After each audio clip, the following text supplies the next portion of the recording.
অনেকে বিশ্বের চলমান পরিস্থিতিকে কিয়ামতের সন্নিকটে বলে আখ্যায়িত করেন। আসলে কি তাই? কিয়ামত হওয়ার জন্য অবশিষ্ট সকল আলামত সমূহ জানতে চাই। গুরুত্বপূর্ণ প্রশ্ন। কিয়ামত নিকটে, এটি কোরআনে কারীম বহু আগেই ঘোষণা দিয়ে দিয়েছে। আল্লাহ সুবহানাহু ওয়া তাআলা বলেছেন, ইকতারাবাতিস সাআতু ওয়ানশাক্কাল কমর। এই যে কিয়ামত নিকটবর্তী হওয়ার কথা, এটা আল্লাহ তাআলা কোরআনে জানিয়ে দিয়েছেন আরো 1450 বছর প্রায় আগে। আল্লাহ বলেছেন, ইকতারাবাতিস সাআহ, কিয়ামত নিকটবর্তী হয়ে গেছে, ওয়ানশাক্কাল কমর, এবং চাঁদ বিদীর্ণ হয়েছে। নবী সাল্লাল্লাহু আলাইহি সাল্লামের মুআজিজায় তার আঙ্গুলের ইশারায় চাঁদ দ্বিখণ্ডিত হয়েছিল। এর মধ্য দিয়ে কিয়ামত নিকটবর্তী হওয়ার ঘোষণা আল্লাহ তাআলা দিয়েছেন। অতএব কিয়ামত নিকটবর্তী, এতে কোনো সন্দেহ নাই। নবী করিম সাল্লাল্লাহু আলাইহি সাল্লাম বলেছেন, বুইসতু আনা ওয়াস সাআতু কাহাতাইন, আমি এবং কিয়ামত, অর্থাৎ তার আবির্ভাবের কথা তিনি বলছেন। তার আবির্ভাব এবং কিয়ামত, এ দুটি ঘটনা দুটি আঙ্গুলের মতো পাশাপাশি অবস্থান করছে। একটা আঙ্গুলের মাঝে, একটা আঙ্গুলের পরে আরেকটা আঙ্গুল, মাঝে আর কোনো আঙ্গুল নাই। তার আবির্ভাবের পরে পৃথিবীর সবচেয়ে বড় বিষয় বা ঘটনা হবে মহাপ্রলয় বা কিয়ামত। এই যে কিয়ামত, এটি নবী সাল্লাল্লাহু আলাইহি ওয়াসাল্লামের পরের পৃথিবীতে ঘটা সবচেয়ে বড় ঘটনা, অর্থাৎ মাঝে কোনো নবী রাসূল থাকবেন না। তো এখান থেকে কিয়ামতের নিকটবর্তীতা বোঝা যায়। কিন্তু আমাদের সমাজে কিছু ঘটলেই, কোনো ঘটনা, কোনো যুদ্ধ, কোনো বিগ্রহ, কোনো কিছু ঘটলেই আমরা অনেকে কিয়ামতের দিনক্ষণ গণনা করতে শুরু করি, যে আর এতশো বছর আছে, এত বছর আছে, আর ঘরবাড়ি করে লাভ নাই, ইত্যাদি ইত্যাদি। হ্যাঁ, একজন ঈমানদার সবসময় প্রস্তুত থাকবে আখিরাতের জন্য। দুনিয়া নিয়ে অনেক বেশি ব্যস্ত হয়ে থাকবে না। যে কোনো মুহূর্তে তার ডাক আসতে পারে। প্রত্যেকটা মানুষের মৃত্যু মানেই তার কিয়ামত, সেটা ভিন্ন বিষয়। কিন্তু এই সৃষ্টি জগতের যে বিশাল আয়োজন আল্লাহ তাআলার, এটা যে আল্লাহ তাআলা ধ্বংস করে দিবেন, সেটা অতি নিকটে। এই অতি নিকটের ডেফিনিশনটা কি, এটা সংজ্ঞাটা কি? অতি নিকটে মানে কত বছর? এটার ইলম একমাত্র আল্লাহর কাছে আছে। 1450 বছর আগে কোরআন যে বলেছে ইকতারাবাতিস সাআহ, যে মহানিনাদ গোটা সৃষ্টি জগৎকে ধ্বংস করে আল্লাহর বিচারের মুখোমুখি করবে মানুষ এবং জিনকে, সেই মহানিনাদ বা সেই কিয়ামত, সেটি নিকটবর্তী হয়ে গেছে। এটি বলার পরও পার হয়েছে 1450 বছর। এরপর সামনে আরো কত বছর বাকি আছে আমরা জানি না। হতে পারে 200 বছর, হতে পারে 2000 বছর, হতে পারে আরো কম বা বেশি। এর ইলম একমাত্র আল্লাহর কাছে আছে।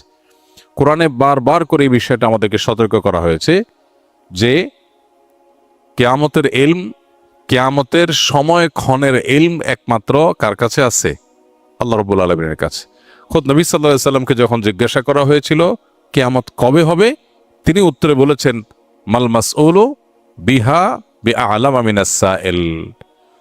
যাকে জিজ্ঞাসা করা হয়েছে তিনি প্রশ্নকর্তার চাইতে বেশি জানেন না। অর্থাৎ ঠিক কবে হবে এই দিনক্ষণ আমরা কেউই আসলে জানি না। এটা জানেন কে? আল্লাহ রাব্বুল আলামিন। তবে হ্যাঁ, কিয়ামতের অনেক আলামত আছে। এই আলামতগুলো আপনি চাইছেন যে অবশেষে সকল আলামত জানতে। কিয়ামতের সকল আলামত একসাথে জানানো কঠিন। কিয়ামতের আলামতগুলো দুই প্রকার। একটা হলো আলামাতে কুবরা, বড় আলামত। বড় আলামত বলতে উদ্দেশ্য হলো যেগুলো কিয়ামতের ঠিক কাছাকাছি সময়ে একেবারে শেষ মুহূর্তে প্রকাশ পাবে, যেগুলো দেখে মানুষ বুঝবে যে শেষ, আর সুযোগ নাই। যেমন সূর্য প্রতিদিন পূর্ব দিক থেকে উঠে, ওই দিন পশ্চিম দিক থেকে উঠবে, তখন সবাই বুঝে যাবে যে হ্যাঁ শেষ। তখন তওবা করলো আর তওবা কবুল হবে না, একেবারে শেষ কিয়ামতের এই আলামত প্রকাশের পর। এছাড়া আরো কিয়ামতের 9টি আলামত আছে। হাদিসে মোট 10টি আলামতের কথা বলা হচ্ছে। এগুলো কিয়ামতের একেবারে নিকটবর্তী সময়ে কয়েকটা বড় ভূমিধস হবে। হ্যাঁ, তারপরে ইয়াজুজ মাজুজের প্রকাশ, আত্মপ্রকাশ ঘটবে। দাব্বাতুল আরদ, একটা প্রাণী অলৌকিকভাবে প্রকাশিত হবে, ইত্যাদি ইত্যাদি কিয়ামতের আলামত আছে। আর ছোট আলামত যেগুলো, ছোট আলামত বলতে যেগুলো কিয়ামতের অনেক আগে থেকে প্রকাশিত হওয়া শুরু করেছে, যেমন নবী করিম সাল্লাল্লাহু আলাইহি সাল্লামের আবির্ভাব ইটসেলফ কিয়ামতের একটি আলামত। কিয়ামতের আলামত মানে কিন্তু নেগেটিভ কিছু না। আমরা মনে করি কিয়ামতের আলামত মানেই খারাপ কিছু। এটা সবসময় জরুরি না। হ্যাঁ, বেশিরভাগ আলামতই হয়তো, বা একটা উল্লেখযোগ্য সংখ্যা আলামতই হয়তো নেগেটিভ বা খারাপ জিনিস, অপ্রত্যাশিত জিনিস। কিন্তু কিয়ামতের অনেক আলামত আছে যেগুলো আসলে খারাপ কিছু না। যেমন নবী সাল্লাল্লাহু আলাইহি সাল্লামের আগমন, তার আবির্ভাব, এটা কিয়ামতের একটি আলামত। তার মানে এটা একটা ইন্ডিকেটর যে সৃষ্টি জগৎ তার পরিণতির দিকে যাচ্ছে। তারপরে আর নবী কোনো রাসূল, নবী হিসাবে রাসূল হিসাবে কেউ আবির্ভূত আসবে না, নতুন কোন নবী রাসূল আসবে না। সো এরপরে আসবে কি? কিয়ামত। তো এটা থেকে নিয়ে শুরু করে কিয়ামতের আলামত সমূহের সংখ্যা কি, এ সম্পর্কে সৌদি আরবের একজন স্কলার ডক্টর মোহাম্মদ আল আরিফি, তার একটা বই আছে নেহায়াতুল আলম, আর একটা আছে আশরাতুস সাআহ নেহায়াতুল আলম। এই যে বই, এই বইয়ের মধ্যে তিনি অনেক ডিটেইল আলোচনা করেছেন। আমরা এগুলোকে সংক্ষিপ্ত একটা ছোট্ট ছোটি বইতে প্রায় 10 বছর আগে একত্র করেছিলাম, কিয়ামতের 141 আলামত এই নামে। এই 141 আলামতের মধ্যে আপনার বড় আলামত 131টা হলো ছোট ছোট আলামত। এই যে দাসীর পেট থেকে তার মালিকের জন্ম হবে, এটা একটা আলামত।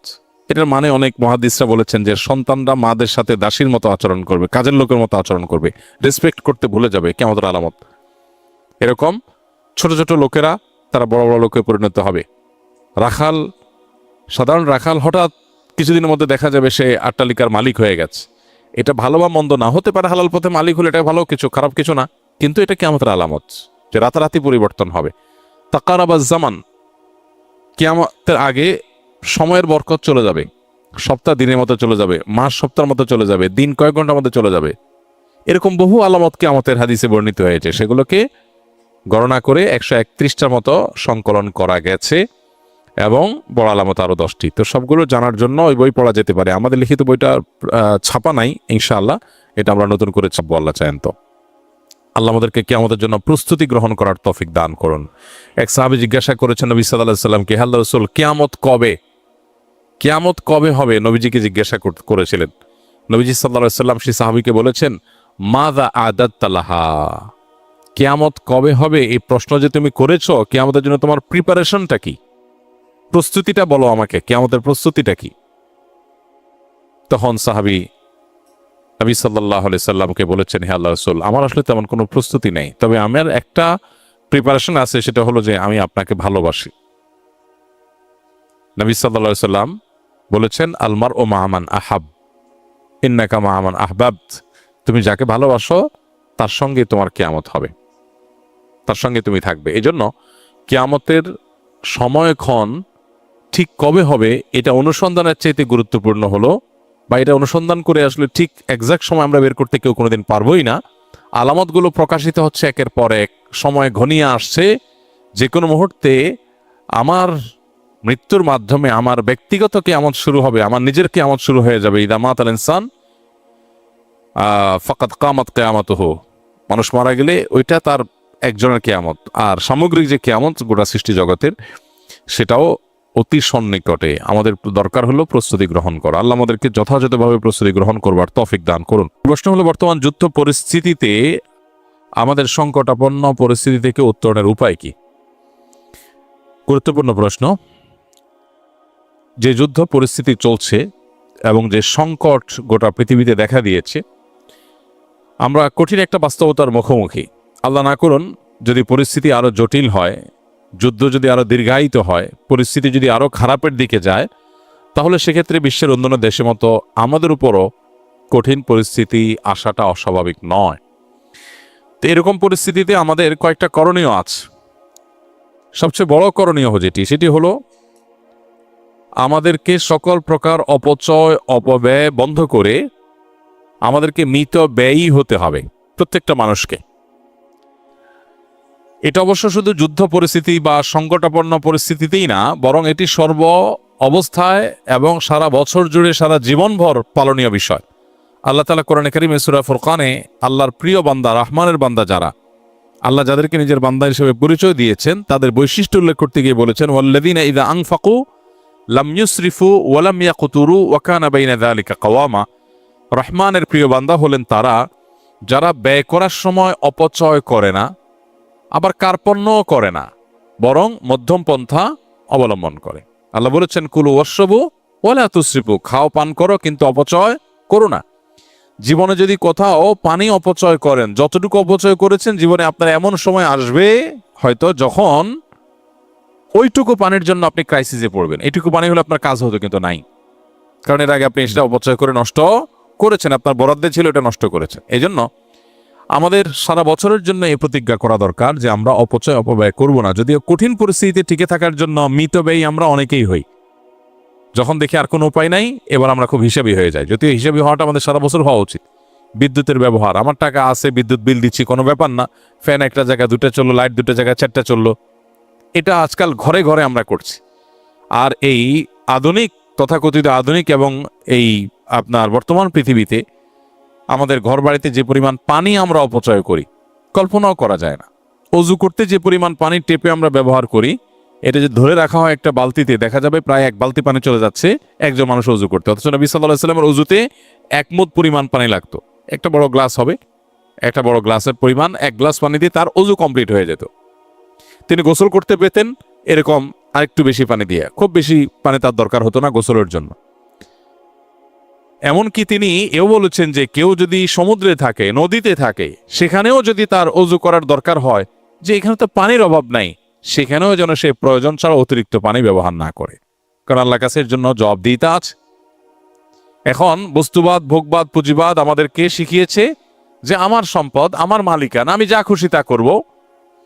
এর ফলশ্রুতিতে যে ক্রাইসিস তৈরি হচ্ছে, আপনি দেখেন পৃথিবীর একদিকে মানুষ খেয়ে নষ্ট করে, অপচয় করে খানা নষ্ট করছে, আবার অপর দিকে বহু মানুষ না খেয়ে আছে, প্রপার ডিস্ট্রিবিউশন নাই।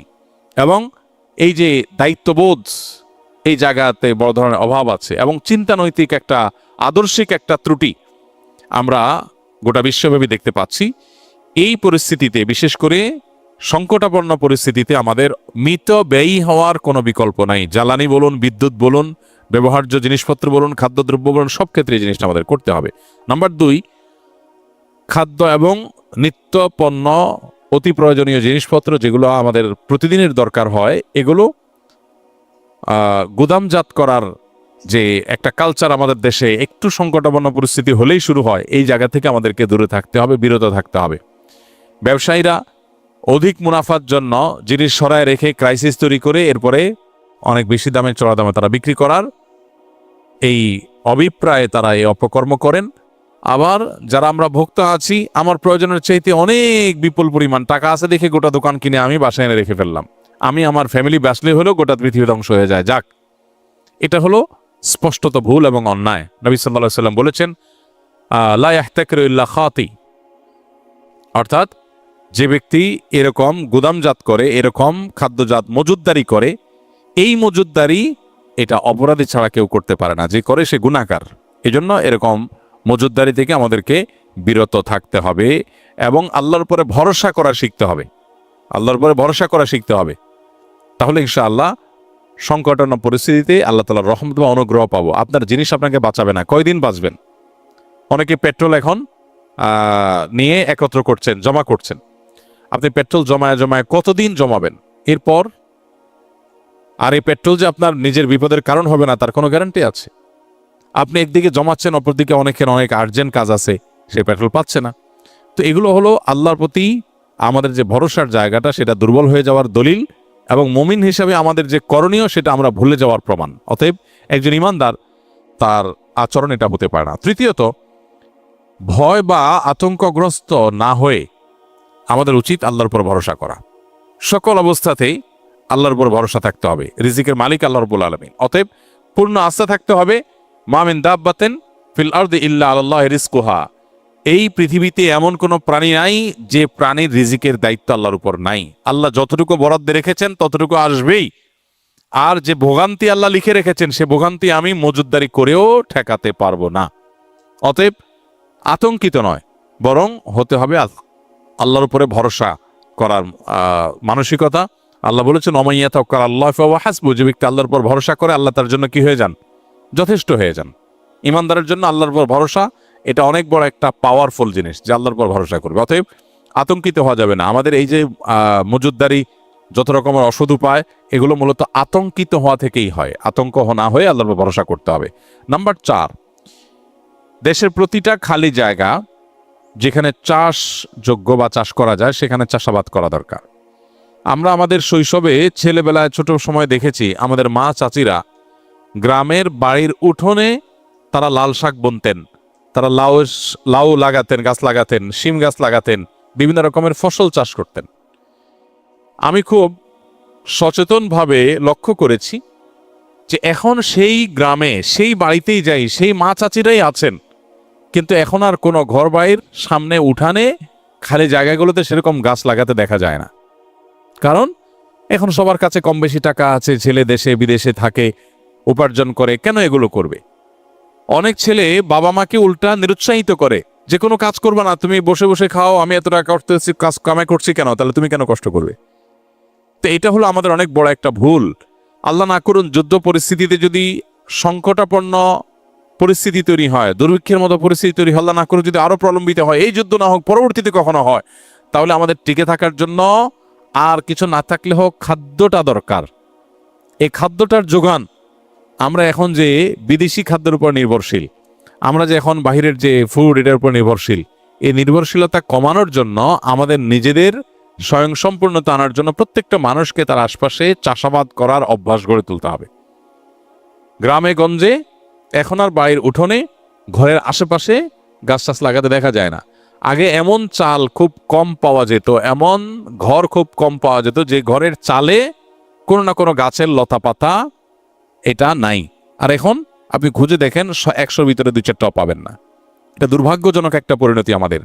আমরা পৃথিবীর এই ঝকঝকে আধুনিক বাস্তবতা এটা দেখে আমরা ভুলে গেছি যে আমাদের চাষাবাদ হলো আমাদের বেঁচে থাকার মূল মাধ্যম। আমরা অতিরিক্ত পশ্চিমাদের উপরে ডিপেন্ডেন্ট হয়ে গেছি। আমরা অনেকটাই আপনার আমদানি নির্ভর হয়ে গেছি। আমদানি নির্ভর, গম বন্ধ হয়ে গেলে আমাদের বেকারি বন্ধ হয়ে যাবে, আমাদের রুটি বন্ধ হয়ে যাবে, আমাদের খাবার বন্ধ হয়ে যাবে, শেষ। অতএব এই জায়গা থেকে প্রত্যেকটা মানুষ যদি আমরা সচেতন হয়, শুধু এই পরিস্থিতি না, সব সময় চাষাবাদ করা একটা ইবাদত, একটা নেকামল। চাষাবাদ করা একটা নেকামল। আপনি সওয়াবের নিতে চাষাবাদ করবেন, সওয়াবের নিতে চাষাবাদ করবেন। এর আগে আমি বারবার বলেছি, আমরা চাষাবাদ করার চেষ্টা করি, ঢাকায় থেকেও চেষ্টা করি, আলহামদুলিল্লাহ, খেতে করার চেষ্টা করি, শুধু ছাদে না। হ্যাঁ, সবার হয়তো জায়গা নাই, আমার নিজের জায়গাও নাই, আমি আরেকজনের জায়গাতে করতেছি, আমি নিজ জায়গায় করছি তা না। তো আপনি আরেকজনের জায়গায় বলে যদি করেন, খোঁজেন, মানসিকতা যদি থাকে, কোনো একটা রাস্তা বের হবে ইনশাআল্লাহ বিদিনিল্লাহ। আর বিশেষ করে গ্রামে গঞ্জে তো আমরা চাইলেই অনেকে করতে পারি। তাহলে এটা চতুর্থ করণীয়। 5 নম্বর হলো তওবা করা, ইস্তেগফার করা আল্লাহ তাআলার কাছে পরিপূর্ণভাবে।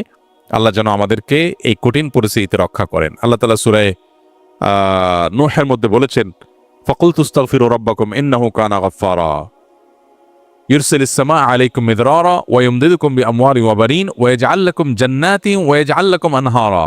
খুব বেশি ফসল যেন হয়, গাছ ফল ফলাদি যেন হয়, আমাদের রিজিকে বরকত যেন হয়, এটার জন্য ইস্তেগফার করার পরামর্শ দিয়েছেন নূহ আলাইহিস সালাম তার জাতিকে। আল্লাহ কোরআনে সেটা উল্লেখ করেছেন। এজন্য আল্লাহর কাছে ইস্তেগফার এর সুফল, এর অদৃশ্য সুফল আমরা ভোগ করবো ইনশাআল্লাহ আমাদের রিজিকে বরকতের মাধ্যমে। এই জন্য আল্লাহর কাছে ইস্তেগফার এবং দোয়া আমাদের করতে হবে। আল্লাহ তাআলা এই কঠিন পরিস্থিতিতে আমাদের সবাইকে উত্তরণের পথ দেখিয়ে দিন এবং এই কঠিন পরিস্থিতি থেকে বিশ্ববাসীকে আল্লাহ তাআলা মুক্তি দান করুন এবং জালিমদের জুলুম এর পরিত্রাণ, জুলুম থেকে পরিত্রাণের পথ আল্লাহ তাআলা আমাদেরকে খুঁজে বের করার তৌফিক দান করুন। এবার ঈদকে ঘিরে সড়কপথ, রেলপথ, নদীপথে অত্যন্ত নির্মমভাবে দুর্ঘটনা ঘটেছে অনেক। গত বছর তুলনায় এটি অনেক বেশি। এই বিষয়গুলোকে কিভাবে দেখছেন? এসব দুর্ঘটনা নাকি দায়িত্বশীলদের অবহেলা? দেখুন, ঈদ এবং বড় বন্ধে দুর্ঘটনা আমাদের দেশে নতুন না, কখনো হয়তো বেশি, কখনো হয়তো কম। এই ঘটনাগুলো আমাদের মৌলিক এবং বড় একটি সমস্যা সেটাকে ইঙ্গিত করে এবং চিহ্নিত করে। সেটা হলো আমাদের গুড গভর্নেন্সের অভাব, সুশাসনের অভাব। ঢাকা থেকে ঈদের বন্ধে মিলিয়ন মিলিয়ন মানুষ, লক্ষ লক্ষ মানুষ বের হয়ে যায়, বরং কোটি মানুষ বের হয়ে যায় গ্রামে। এই যে মানুষগুলো যায় গ্রামে, এত লাখ বরং কোটি মানুষ যে শহর থেকে গ্রামে যায়, এত মানুষের যাওয়ার জন্য পর্যাপ্ত গাড়ি এবং সেরকম প্রশস্ত রাস্তা, সেরকম ব্যবস্থাপনা আমাদের দেশে আছে না নাই? নাই। তো যেহেতু নাই, সেহেতু এই মানুষগুলোকে সার্ভিস দেওয়ার জন্য বা এই চান্সে কিছু উপার্জন করার জন্য নষ্ট গাড়িটাও রাস্তায় বের হয়। ড্রাইভার একা কত ট্রিপ দিবে, দিতে দিতে 2-4টা ট্রিপ হেল্পার দিয়েও দেওয়ায়। কারণ মানুষ আছে, যাত্রী আছে, গাড়ি নাই, হেল্পার নাই, ব্যবস্থাপনা নাই, তো ভাঙা বা নষ্ট গাড়িও রাস্তায় বের হয়ে আসে। এক্সপার্ট লোকের পাশাপাশি আনায় লোকও বের হয়ে আসে। ফলশ্রুতিতে দুর্ঘটনা ঘটে। আর অনেক কিছু আছে, সবগুলো মিলে দুর্ঘটনা ঘটে। এই যে দুর্ঘটনাগুলো ঘটে, এটা তো নতুন না, প্রতি বছরই হয়। আমরা গা সওয়া হয়ে গেছি। দেশটা স্বাধীন হয়েছে 50টা বছর হয়ে গেছে। এই শুধু একটা সেক্টরের কথা আমরা এখন বলছি, যদিও কোন সেক্টরটাতে আসলে আমরা দেখাবার মতো উন্নয়ন ঘটাতে পেরেছি যে হ্যাঁ আলহামদুলিল্লাহ এদেশে খাদ্যের কোনো সংকট নাই, নিরাপদ খাদ্যের কোনো সংকট নাই। পৃথিবীর অনেক দেশ আছে যারা হয়তো আমাদের পরে স্বাধীনতা অর্জন করেছে বা মাত্র 30-40 বছরের মধ্যে ডেভেলপমেন্ট করেছে, তার আগে তারা আসলে আমাদের চাইতে অনেক পিছিয়ে ছিল। এরকম বহু দেশ আছে যেখানে খাবার নিয়ে আপনার কোনো টেনশন নাই। আপনি দোকান থেকে কিছু কিনে খাবেন, আপনি কোনো রেস্টুরেন্ট থেকে কিছু কিনে খাবেন, আপনি কোনো বাজার থেকে কোনো সবজি কিনবেন, আপনি নিশ্চিন্তে খেতে পারেন যে এটা আপনার সরাসরি আপনার জন্য কোনো হার্মফুল হবে না, আপনার জন্য কোনো রিস্কি কিছু হবে না, এটা আপনি নিশ্চিন্তে খেতে পারেন। কিন্তু আমাদের দেশে কোন জিনিসটা আছে নিরাপদ খাদ্য আমরা নিশ্চিত করতে পারি নাই। এক ঢোক পানি পান করব, নিশ্চিন্তে এই পানিটা পান করতে পারি, এতে আমার শরীরের প্রয়োজনীয় মিনারেল যা যা দরকার আছে সবকিছুটাতে আছে, এটাতে ক্ষতিকর কিছু নাই, এটুকু নিশ্চিত আমরা আজ পর্যন্ত করতে পারি না। নিরাপদ ঔষধ যে আমি সারা দেশে যে কোনো জায়গা থেকে মেডিসিন নেব, মেডিসিনটা নকল হবে না, ডেট এক্সপায়ার্ড হবে না, এবং এটা 2 নম্বর হবে না, খারাপ কিছু হবে না, এটুকু নিশ্চিত, এই গ্যারান্টিটুকু আমরা আজও পর্যন্ত দিতে পারিনি মানুষকে। কোন জিনিসটাতে আমরা আসলে খুব ভালো কিছু করতে পেরেছি, এটা আমাদের দুর্ভাগ্য ছাড়া কিছুই নয়। আমরা আল্লাহ তাআলার কাছে যেমন ইস্তেগফার করা দরকার, সেই সাথে আমি মনে করি যে আমাদের এই সব সংকটের সমাধানে অনেকে অনেক ভালো ভালো আইডিয়া দিতে থাকেন, অনেকের কাছে অনেক ভালো আইডিয়া আছে, সবগুলো নির্ভর করে গুড গভর্নেন্স বা সুশাসনের উপরে। আপনি যদি একটা দুর্ঘটনার পেছনে দায়ী মানুষদেরকে চিহ্নিত করে অপরাধের কাঠগড়া দাঁড় করাতে পারেন এবং বিচার নিশ্চিত করেন, তাহলে সেক্ষেত্রে এটি দ্বিতীয়বার ঘটবে না, কমে যাবে। কিন্তু এই যে দুর্ঘটনাগুলো ঘটছে একের পর এক, এগুলোর জন্য কোনো মানুষকে দায়ী করা হচ্ছে। কেউ লাইসেন্স ছাড়া গাড়ি চালিয়েছে, সে দায়ী হবে, তার বিচার হবে, চরম শাস্তি হবে।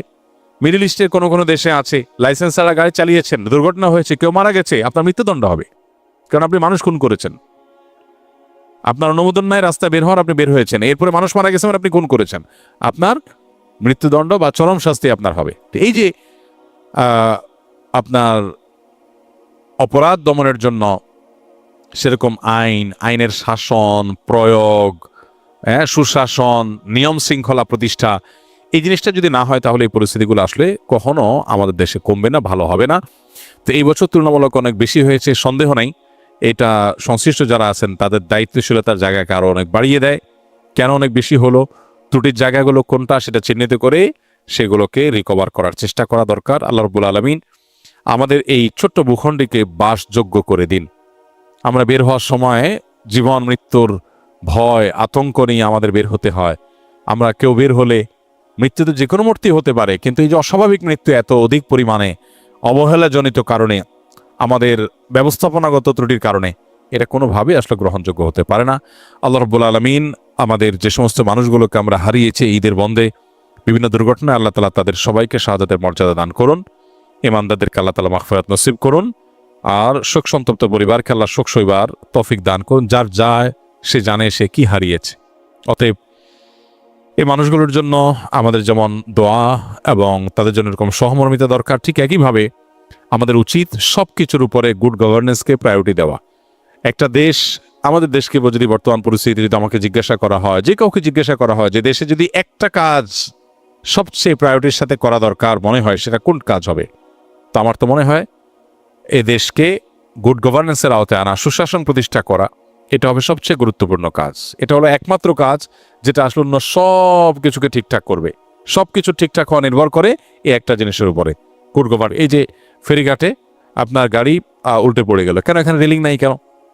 এখানে একটা ভালো রেলিং কেন ছিল না? তাহলে এটার জন্য দায়ী কারা? কাদের দায়িত্ব ছিল এটা দেখভাল করা?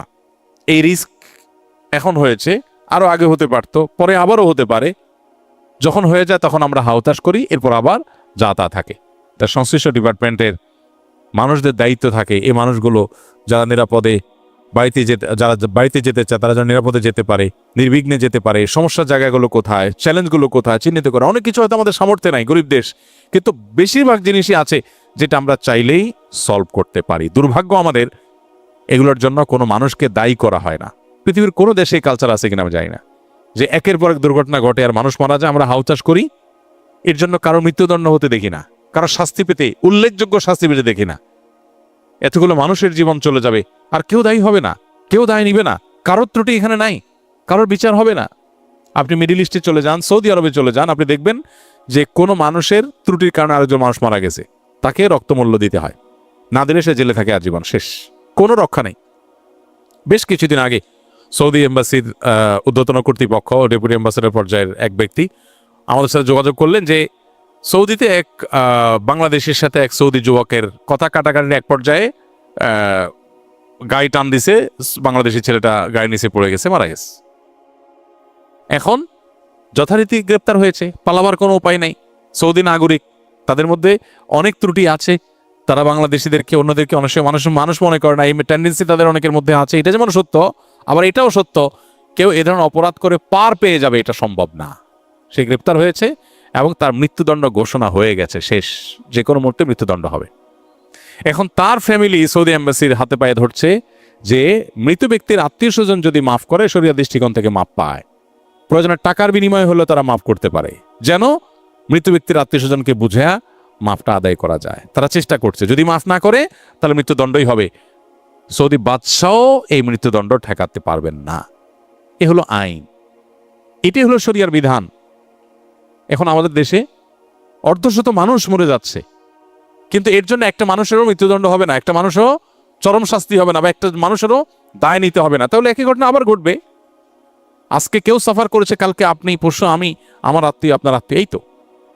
এই জন্য এই দেশে সুশাসন প্রতিষ্ঠার চাইতে গুরুত্বপূর্ণ আর কোনো কাজ নাই। দুর্নীতি বন্ধ, অনিয়ম বন্ধ, আইনের শাসন, আইনের প্রয়োগ, চোখ না দেখে, ব্যক্তি চেহারা না দেখে উপযুক্ত লোককে উপযুক্ত জায়গা বসানো, দলীয় বিবেচনার ঊর্ধ্বে উঠা, এক কথায় রাষ্ট্রের প্রয়োজনকে সবকিছুর উপরে অগ্রাধিকার দিতে পারা। এই কাজটা যদি করা না যায়, সুশাসন যদি প্রতিষ্ঠা করা না যায়, তাহলে এই দেশ কোনোদিন আগাবে না।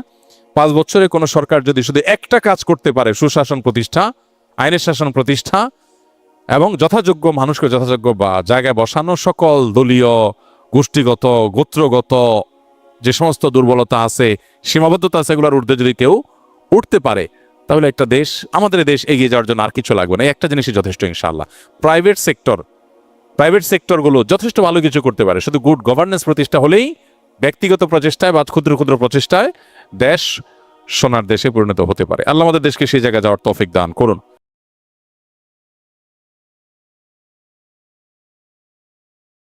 আমাদের এই ভিডিওটি যদি আপনার ভালো লেগে থাকে তাহলে ভিডিওতে একটি লাইক দিতে পারেন এবং আপনার প্রিয়জনদের সাথে শেয়ার করতে পারেন, এবং এইরকম আরও ভিডিও পেতে আমাদের ইউটিউব চ্যানেলটি সাবস্ক্রাইব করে পাশে থাকা বেল আইকনটি অন করে দিন।